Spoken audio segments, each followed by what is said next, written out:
Blessed be chaotic cryptids. This is B. This is Sarah, and you're listening to the Like You Know Bruh podcast. And this is Cass. Welcome to the next episode.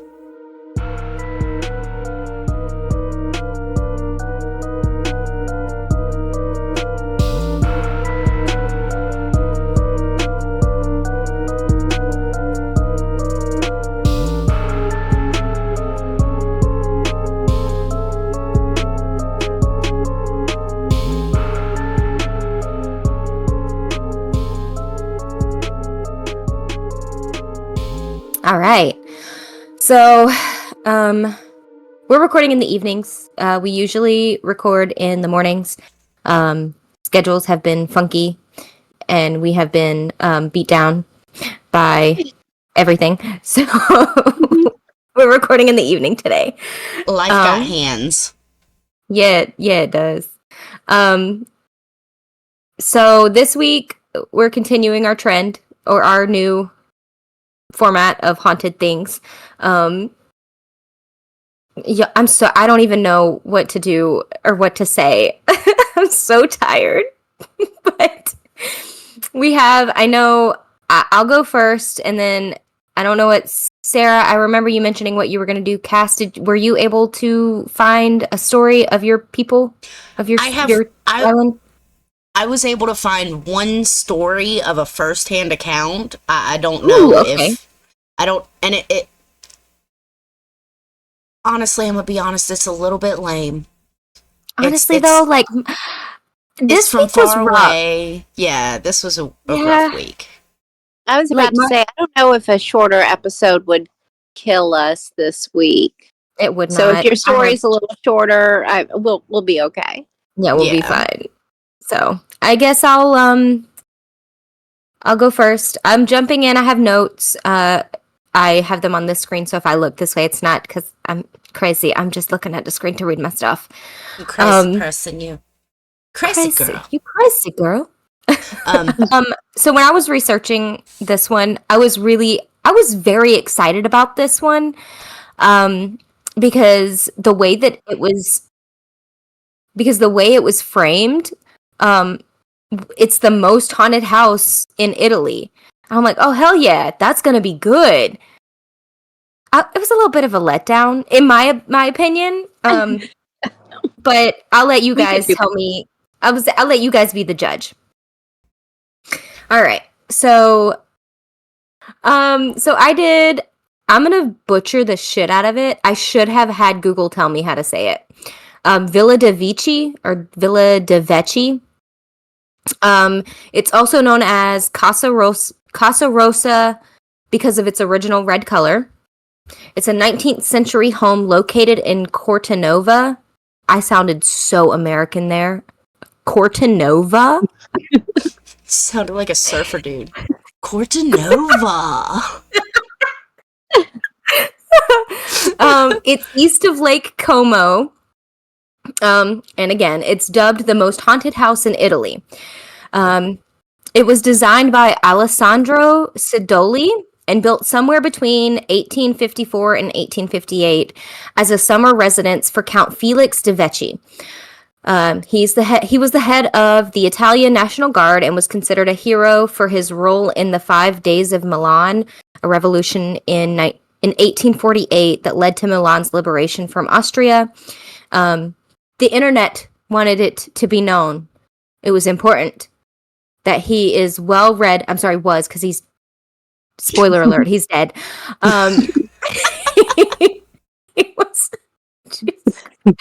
He was well-read and well-traveled, guys. The internet said so. Yes, guys. Anyway, Count Felix had the home designed to include, and I'm giving the backstory of the house because that's most of what I found. He had it designed to have a mixture of Baroque and classical Eastern styles. I put in parentheses to describe, in case our listeners are ever curious. Baroque is dramatic, ornate, and lavish designs. Classical Eastern is an emphasis on horizontal lines, distinct roofs, wood as primary material, symmetry, harmony, and ornamentation / symbolism. Do with that information what you will. This I found interesting. It was built with indoor heating, dumbwaiters, and a sizable pressurized fountain. Which, fun fact, the night before I started researching this, I had a dream, and a dumbwaiter was in my dream. I'm not saying it was meant to be, but it was meant to be. It's a sign. So Sidoli, the designer of the place, he unfortunately never got to see it to its completion as he passed away during the construction. And I will say that in my research, some people attribute this to the haunting, the spooky aspect, like it's a cursed house type thing. So think like Rose Red, people dying during construction. What was I saying? Where were we at? The designer died. He died. Yeah. He died. Yeah, he died before he saw it. He died. He died.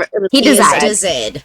Okay. Anyway, he passed away during the construction. I'm sorry for laughing. It's not funny. It's not funny. We're all so tired, though. Fun fact also, in the next thing, De Vecchi passed away as well. So, also, I know I said it earlier, but also alive too. Spoiler alert again. So anyway, so De Vecchi passed away at the age of 46 in 1862. It was said to be due to liver failure. The property then went to his brother Biago. Biago, does that sound right? Yeah, Biago sounds right. Okay. It went to his brother Biago, who renovated the place by removing all of the Eastern influence, including the dome. I don't know that I found any pictures with the dome. I don't know. I didn't look too hard for pictures. It remained under the ownership of the De Vecchi family until 1938, in parentheses, 1959, question mark, because there's some weird timelines going on when they're describing it. But around that time, it was left abandoned for 20 years or so after being sold. The estate was purchased by the Medici of Marignano. Y'all, I'm not Italian. I'm sorry. How do you spell it? Marignano? Marignano. Marignano? Marignano? Marignano? Yeah, Marignano sounds right. The right? G is probably, Marignano. Silent. Sounds right. Well, according to Frank from the basement yards, the G is not silent. Lasagna. I don't know if you guys. I'll have some lasagna, please. Anyway, so the estate was purchased by the Medici of Marignano. A branch of the Medici family, and this is just explaining what that is, because I wasn't sure what that meant.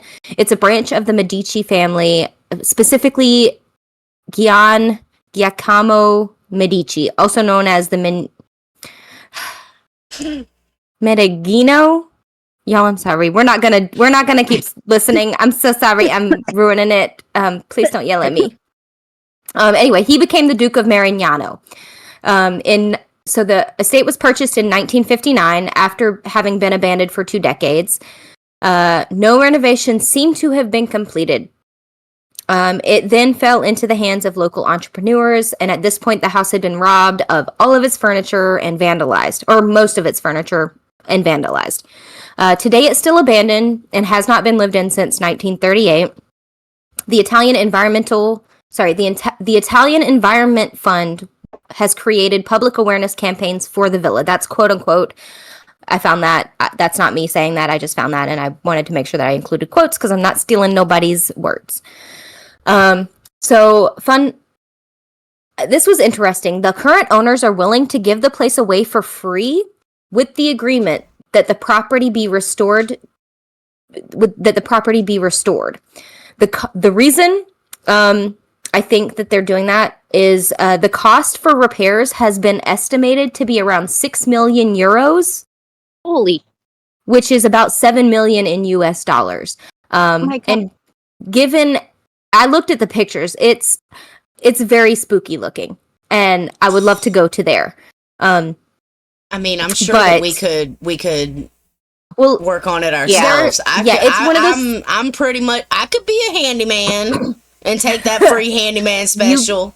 I'm going to have to show you the pictures, or you'll have to look it up while I'm reading it, because it's very, very in disarray, like very much so. A recent avalanche wiped out homes nearby, and the Superintendency for Cultural Heritage has deemed the neighboring it's gorgeous. Love it. But anyway, they have deemed the neighboring mountain as a medium to high risk, meaning it is unlikely that the place will be restored anytime soon. Come on, focus. Oh, you think you could handyman that bad boy? Oh, yeah. Slap some paint on there, call it a day. Look at the inside, though. And when you find the piano, see, it's so gorgeous. It's a very pretty place, I will say. It's a beautiful place. I would, if I could, I would move in tomorrow. I would not, because there's spiders there. I was about to say, and we haven't heard the rest of the story. But we would start the process. There's some. Let me finish my story before you make that decision. Oh, yeah. Ghosties, schmosties. Anyway, so we got bugs flying. Now on to the reason why we're all here. The stories behind why this house is considered Italy's most haunted house. Over the years, it's gained attention due to its alleged paranormal activity. Due to the numerous legends we will discuss, it has remained emptied for decades and earned the nicknames Ghost Mansion and Casa del Streg, the House of Witches. And most of my story has been just describing the history of the house. The next few sentences are the spooky part, which is not that spooky, but it's fine. Okay. According to legend, Vecchi returned home in 1862 to find his wife brutally murdered and his daughter missing. When she could not be found, he committed suicide. I mean, he unalived himself. Right. This, however, has been debunked, as he was already a widower when he moved into the home and was already suffering from liver problems, which we know he passed away from in 1862. It was 1862 he died. Another legend is that Aleister Crowley had resided in the home for a short while, and after he left, his followers stayed behind to perform ritualistic orgies and animal sacrifices. One of the rituals included summoning a demon. The next morning, police found the mutilated bodies of the participants. Again, this is all rumors, and none of this has been substantiated. It has never been confirmed that Crowley ever even spent time in the home at all. According to research, there have been no strange deaths, no murders or disappearances have occurred in or near the villa. Some current descriptions of the haunting include a piano that plays mainly at night, despite being in complete ruins, as well as a mournful cry of a woman, mainly during summer and winter solstices. The only other one that I could find was that of a child that had been spotted within and near the house. And then my last bullet point says, is this place haunted? Who knows? I would honestly have to visit to believe that it was solely... Hold on, what was I saying? I would honestly have to visit to believe that. Girl, what did you say? What were you trying to say, hun? Look past me. What was the message? I was basically saying I would have to visit to believe it, based on, because there's not a lot of stories about any hauntings, and I mean I didn't dig too much, but I would have expected. I was anticipating having more stories. There were some people who did some urban explorations, but they were at best. So I mean, the house itself is gorgeous. In disarray. The piano, I looked at the piano, it's definitely destroyed. I would really like to visit it to do a ghost hunting, thingy. We'll do a ghost haunting, don't worry. Anyway. Yeah, we're going to move in when we're ghosts. But that's we'll really funny because true. they got some intense names, right? The most haunted house in Italy, the House of Witches. Right? And then they're like, there's that nothing. might have happened. We don't know. That's what I'm saying. I had such high hopes for this because it was the most haunted house in Italy, and I'm like, oh my god, drop some knowledge. There's a little child maybe seen. You might hear a piano. There's possibly a mournful cry. There's nothing tragic that's ever happened here. I do. I giggle a little about the Crowley story, right? Like they summoned a ghost, and it sounds like they just forgot it in the basement. Or I'm sorry, a demon. It wasn't a ghost. Crowley, like Crowley left the house, and he's like, "What did I forget? The demon is still. Damn we went through all that work. I knew I was forgetting something." Yeah, exactly. But he made it all the way home first before he realized it, so he was like, I am not going back. Well, I'm not going all the way back. He also left his people behind. Now, I did see somewhere where he said, nah, my people fine. You guys, y'all deal with the demon. Look, I summoned it. I did my part, okay? He said, my job. Exactly. He's like, I summoned it. I did my job. Call Sam and Dean. I'm done. I'm out. He did stay from what I researched, I can't remember the name of the place, but he did stay nearby. But how near, I don't remember. Look, I don't know. I just did the research. I didn't do great research. I'm not great at researching stuff, y'all. It's not even you. It's the most haunted house in Italy with, like, no stories, bro. And I'm not shitting on Italy at all. I'm not even shitting on the house or the people who wrote these articles. The house is, I'm telling you, it's gorgeous. If it was done upright, oh my God. I'm saying we could do it. Whoever spread these rumors, I want to have a word with you. Why did you spread these rumors? The house down. Clearly, these people were planning to move into that house. You know, and they were like, "Oh yeah, no, it's hella haunted. Don't go." Well, they didn't succeed. Like, I can't afford that shit. Exactly. Yeah. Man. Anyway, so that's the Villa De Vecchi. Villa De Vecchi. It's the most haunted house in Italy, but not really. But maybe not. Who knows? Scary. I don't know, man. Anyway. Possibly. I'll let you guys decide. We'll put that as a poll for this week. Is the Villa De Vecchi house haunted? Let us know. Yeah. So apparently the 1800s was a big time for haunted and cursed objects because mine also took place in the 1800s. Okay. I'm talking about the conjured chest today. Some people say it was created in the 1830s, but I also saw 1816 specifically out there. Okay. And this is kind of one of those stories where you hear a few kind of conflicting things. So the story is this man in Kentucky named Jeremiah Graham forced one of the slaves that he owned named Remus and some others, and forced them to create this chest of drawers. And of course, he didn't compensate them because he's a jerk off. So they cursed it, right? They were like, anyone who owns this chest and puts stuff in it. I know. I was good on them. When I first heard this story, I was like, good for her, right? But so basically, if you put your clothes in the chest, you either have an accident or people have gotten really sick. Wait, what kind of one article, because when you say clothes and accident, I think somebody peed themselves. That's where my mind goes. It's a little more serious than that. Okay, just a little bit. Can you imagine steps beyond that? Well, think car. Yeah. Okay. Anyway, I'm so sorry.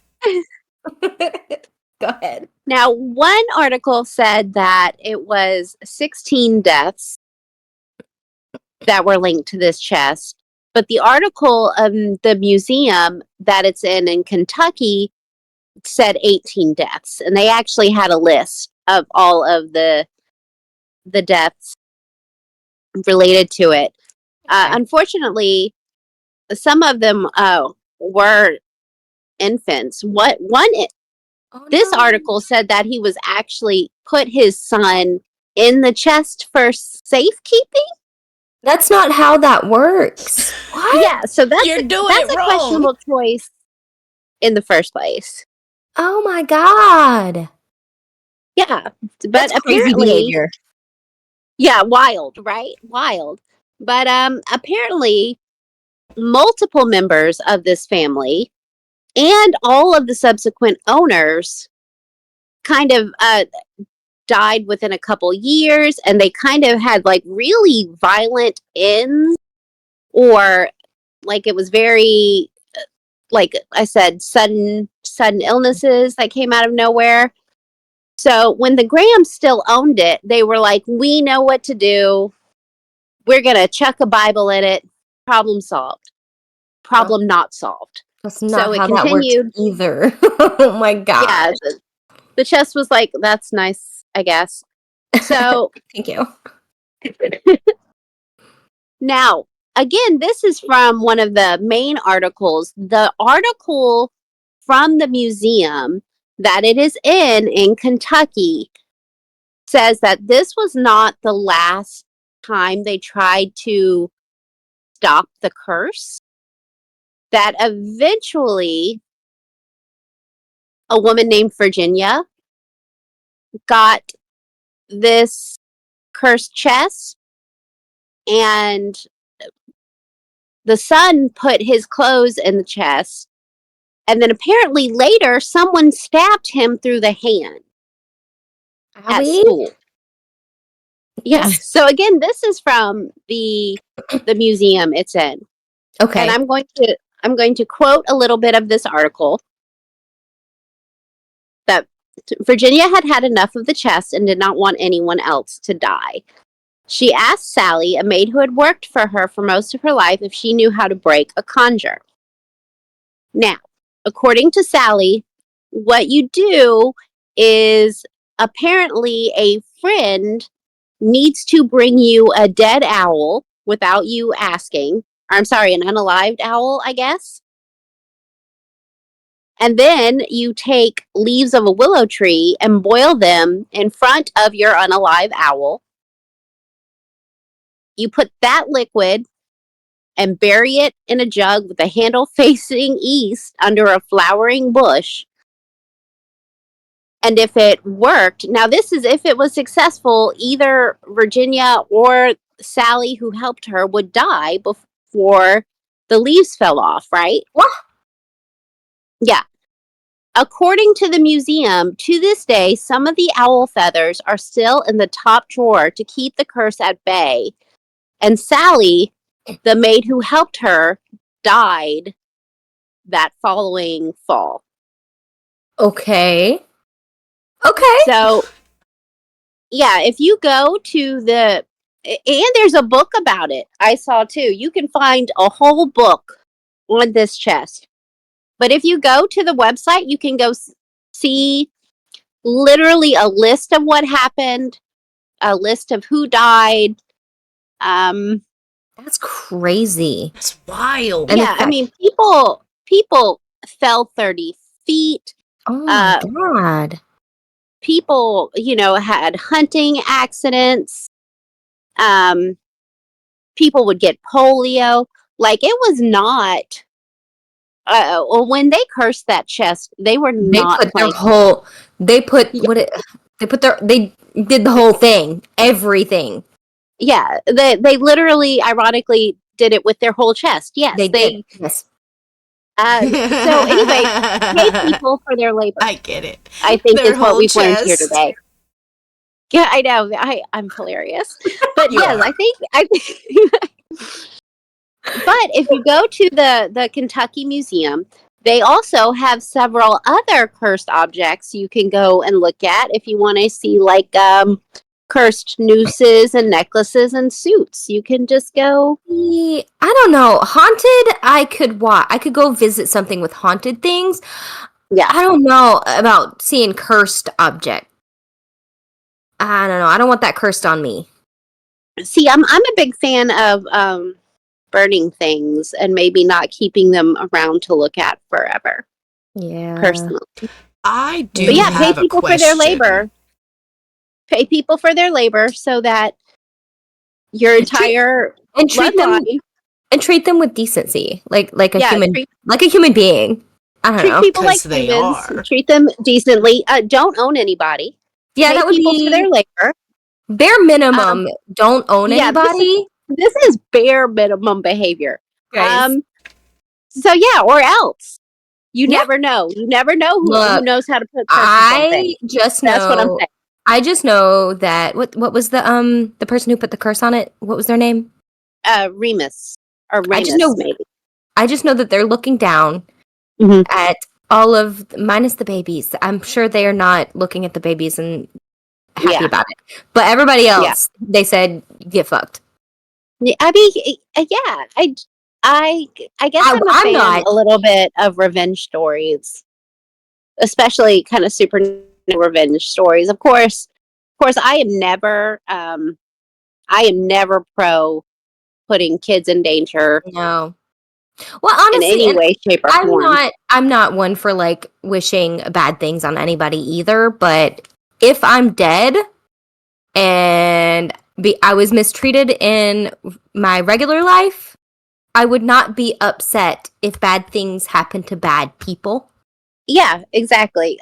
And again, like, while I always leave kids alone, always leave children alone. But I mean, a part of me is just like, yeah. I get it. It. I would handle your business. I get it.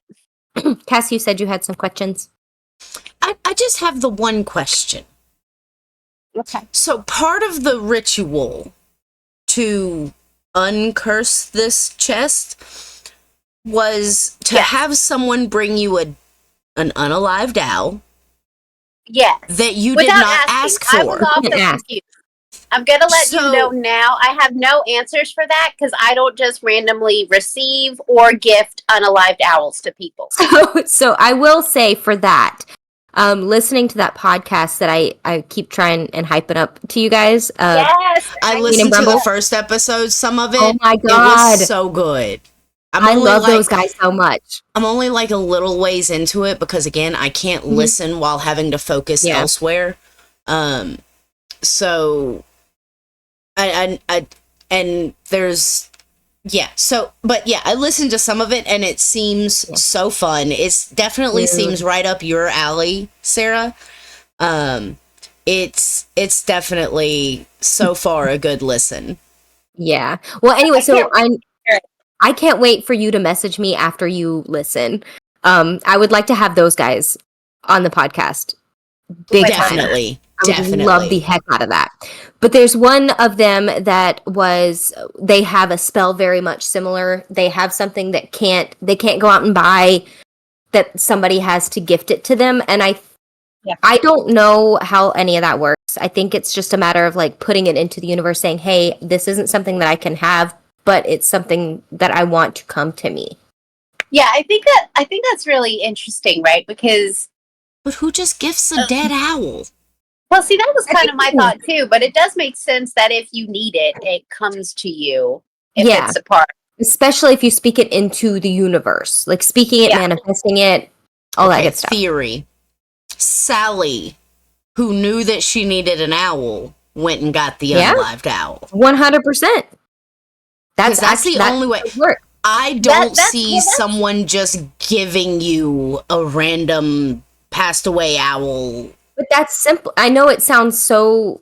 It can be as simple as that. You just can't say, "Hey, I really want. Can I have an owl? Can you get me an owl?" Like you can't ask for it. It has to be given to you. Yeah, you just say, "Man, I really wish I had that unalived owl for my." It's called dry begging. That's what I've recently learned. It's dry begging, and my son does it. Oh man, I am short one unalived owl to be able to afford my prescriptions. If only I knew where I could. Can you imagine the vague booking these days, though? Like somebody going on Facebook and vague booking, like, if only I had one unalived owl. Perhaps my relatives could stop dying from this chest curse. Oh man, I could really go for an unalived owl right now, guys. It just makes me sad thinking, because all I can think about is Hedwig. Oh, I do love owls, though. Owls are really cool. They're probably my favorite bird. Yeah. I saw an owl one time when I was driving. It was really cool. At night, it like flew right over the windshield of the car. I want a pet owl. I had no fucking But I clue also what it don't. was. I want a pet raven or crow, like that guy that has like a pet crow that just lands on him. Well, he's not even a pet. It's just, I think, a crow that chills Your with him. buddies. I'd be so Crows- thrilled. Don't crows like remember? I don't know. I think I saw something where crows remember everything. Crows and ravens are very intelligent birds. They remember faces. They remember how people treat them. Yeah, I want to start feeding them. Actually, This is a You fun can give little them, like, tangent. popcorn Oh my and god! Because stuff. I talked to some not owls, crows, not ravens. They were too small to be ravens. They were crows. I saw them, and it was the day I went to we went to the mall, and I saw them, and I was like, oh hi guys. They were just chilling, eating Yeah, some. I love it. I think it was some McDonald's French fries or something. My coworker got laughed Because at by a crow the other day. I always ask wild animals, like, what you doing? It's good. But Communicate. no, there's actually ravens or crows, maybe both, and packs of wolves, like murders of crows and packs of wolves will work together. So like the crows will find the wolves' game to kill, and the wolves will allow the crows to come and feed off of their game after they're done eating. And it's like a That's little very sweet. scratch my back, I scratch yours, and it's really cool. Now, and I want think a I just pack of wolves recently- and a murder of crows now. Well, maybe not wolves. Jason wants to have a freaking wolf sanctuary, and I'm like, I'm out. I'm good. I don't want that. I've You know wanted what? that He for has so to go long. into business, and you and I can go live our best practical Yes. magic life. Let's Yeah, do it. y'all have fun. Yep. Just imagine the wolf fangs. No. That's kind of what we're imagining. I Just think that's the big imagine problem for they me. turn on is you and eat your Yeah. Well, face. Yeah, I that's think if the you wolf just sit fangs in is there a- with wild wolves. Jason would. All right. Same. And See? you would see him do that and think it's a good idea. Then you both be in there with the wolves. And then our kids would be like, oh my god, that's so smart. Let's do Oh my that. God. They're No. just doggies. Here's the thing, though. I'm sorry. Go ahead, Sarah. No, she just said And there's that's just the doggies. thing. You'd all be going, "Oh, they're just doggies. They're just big doggies. They're big puppies. No. Y'all go get 8." Mm-hmm. Anyway, I got Cassie, time. you had a story to share. You have a story, right? I do have a story. I was only able to find one firsthand account of someone visiting this island, and from what I read, it only sounds like they passed by the island. I don't think they actually got onto the island. Me too. So Vibes. Same. right?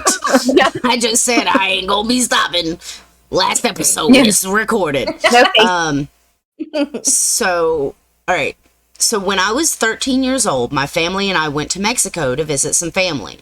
We always usually go to the same 3 places, but this time my mom wanted to go somewhere we haven't gone before. The next thing I know, my aunt and uncle agreed with my mom to go to the Island of Dolls. I never believed in the paranormal, so I didn't think much of it. So we get there, rent a boat, and off we go.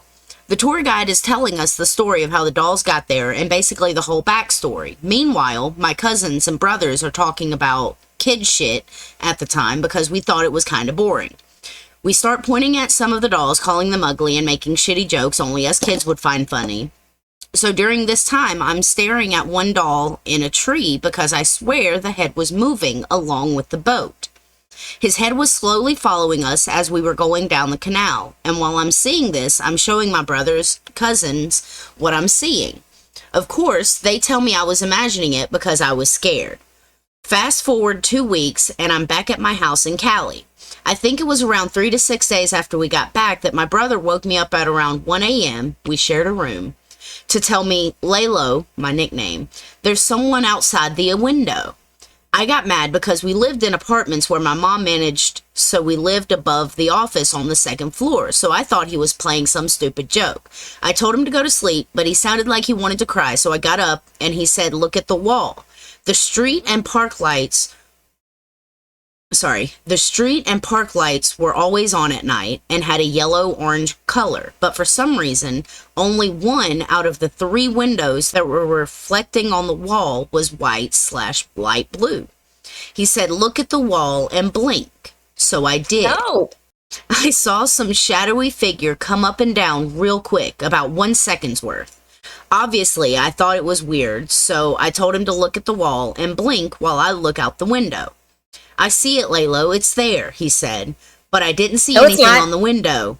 It's bigger now," he said, so I turned around and blinked again, and as he said, the figure came up, but twice the size. I remember the fear and shock that came over me that day. I wanted to scream and cry so badly. Me too. But my brother, my brother was 8 years old and was looking to me for help because he was feeling the same way. It took all my strength to calm myself and convince him it was a palm tree and the light is coming out blue/white because he's scared and he's imagining things.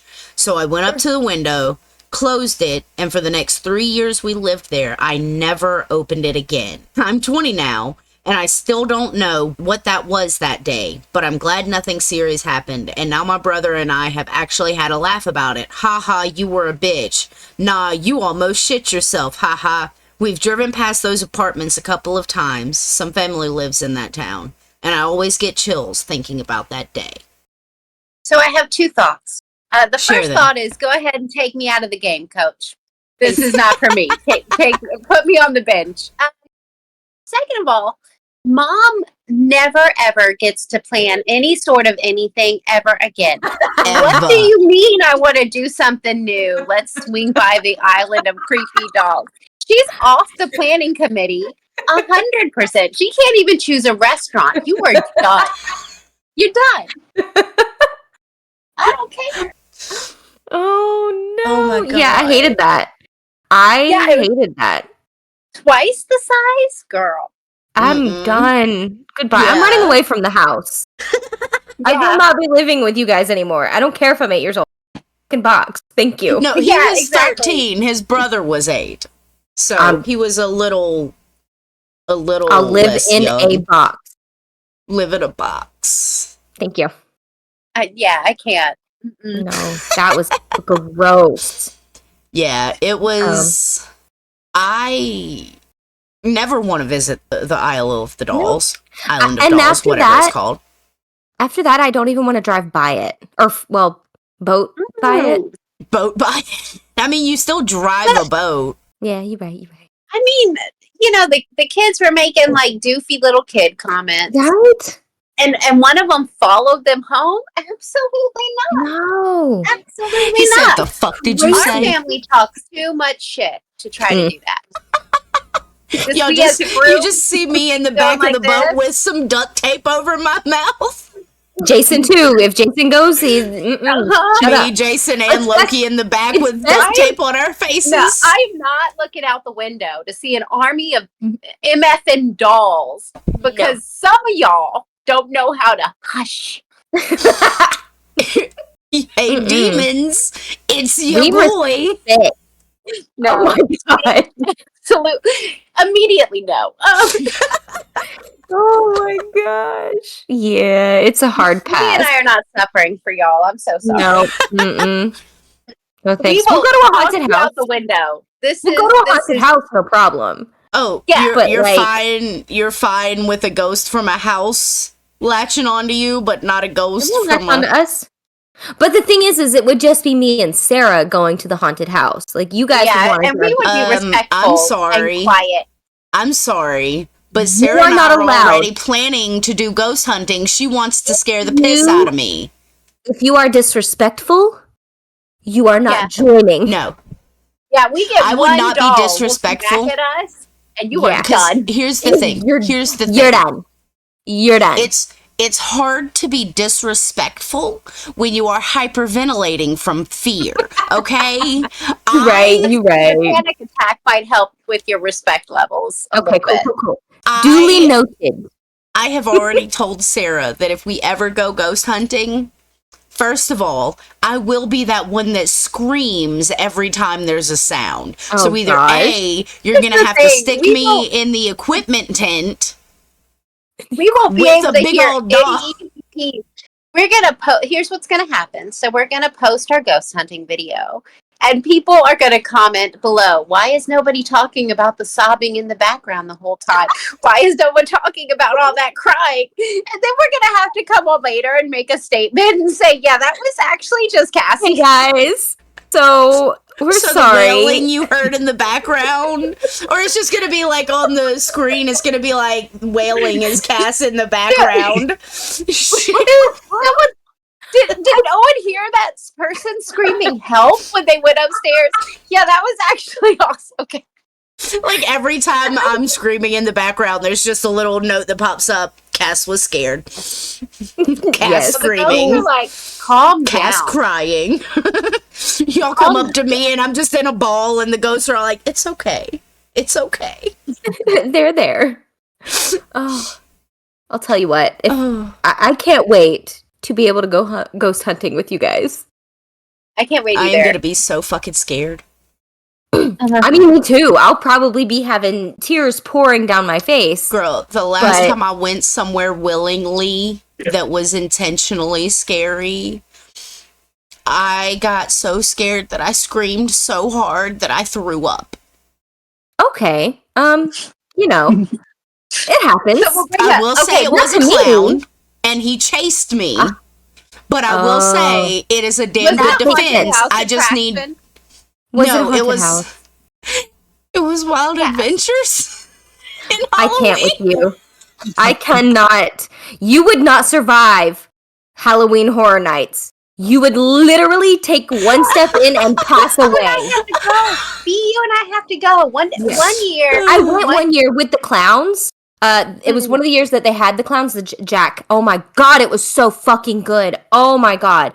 There was like they do this whole show. I don't know if you've seen the video. I'll have to find it and send it to you because I recently watched it. But he like comes up with his clown buddies and he's like, "Hey guys." It's just so good. And then he puts on a show and they have like people walking around like jump scaring. And then we went with a couple and another friend when we went, and it was like they did like a walkthrough of like different scary movies type thing, and at the end of it, I'm probably remembering incorrectly, but you get to the end of it and there's this room, a circular room, and there are clowns lining the outline, like the outside of it, and you got me fucked up. I loved it so much. Okay, so I will say back then I was much more of a scaredy cat, where I had to have someone in front of me and behind me going through a haunted house. But then I found out 2 years ago that I can actually do haunted houses, and I'm okay. We went to this haunted house that we have around the area every single year. It was so fun. And I want to go again. Yeah, when you move closer to us, because we are actively manifesting. We need to do like every year where we go to a couple of like haunted house things, a couple of things like that, and just review them and have a good time. Yes. Because I'm totally fine in those situations, right? You're going to see me taking notes on people's like horror makeup. I'll be like, "Oh my God, you did so good." Can you give me some tips? Yeah, I eat that up. I will.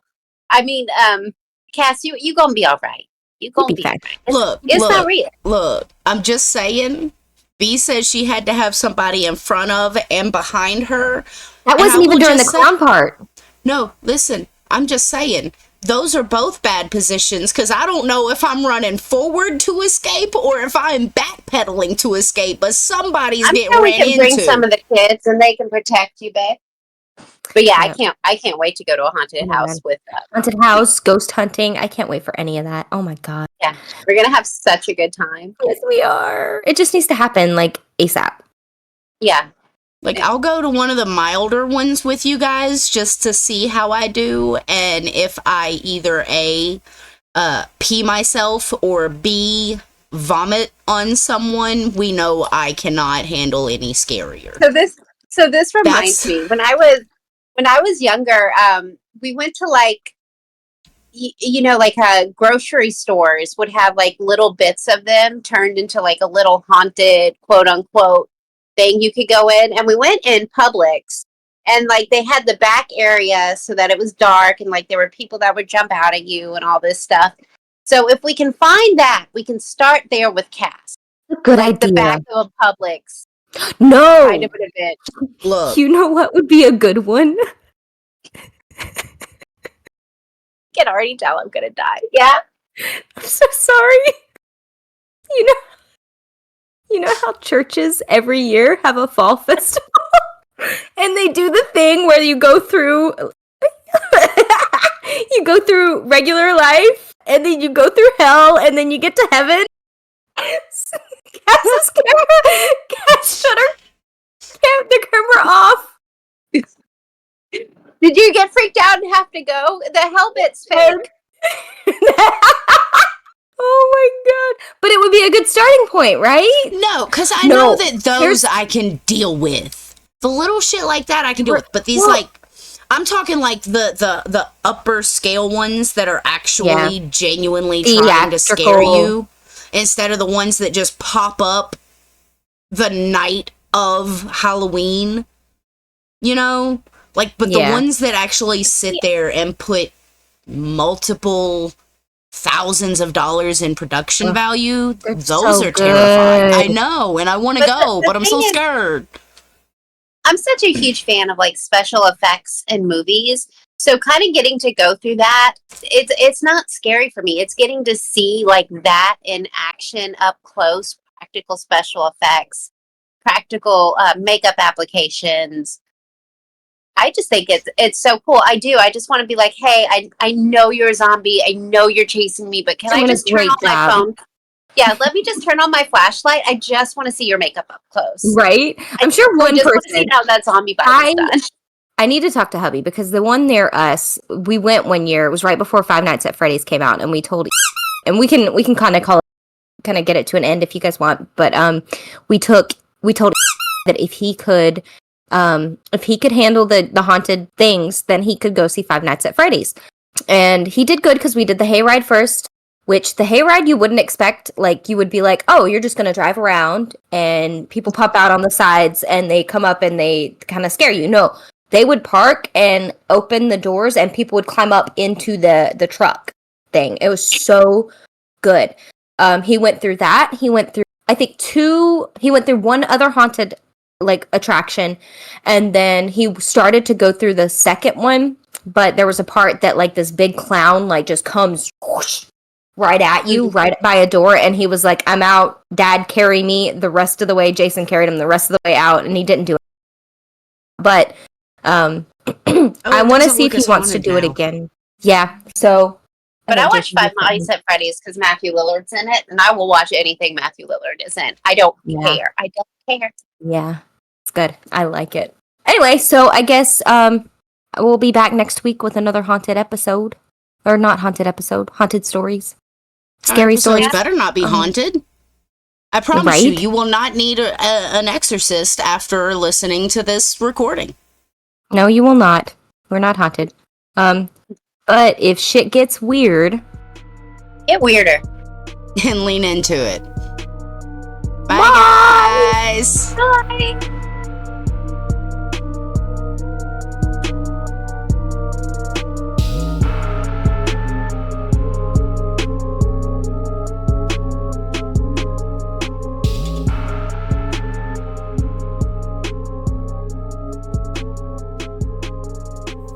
Hey guys, cryptids are notoriously hard to find, but the Like You Know Bruh podcast is not. You can find us on Instagram or TikTok if you just want to keep up with the latest news, or you can listen on YouTube or Spotify. And if you want to email us, that's likeyouknowbruhpodcast@gmail.com, so you can share your stories, tell us what you want to hear, or you know what, just tell us about your day. We don't care, we're here. That's LIKEYAKNOWBRUHPODCAST. Reach out to us anytime at Gmail or leave us a comment on any of our social medias. We'd love to hear from you guys. Okay, bye.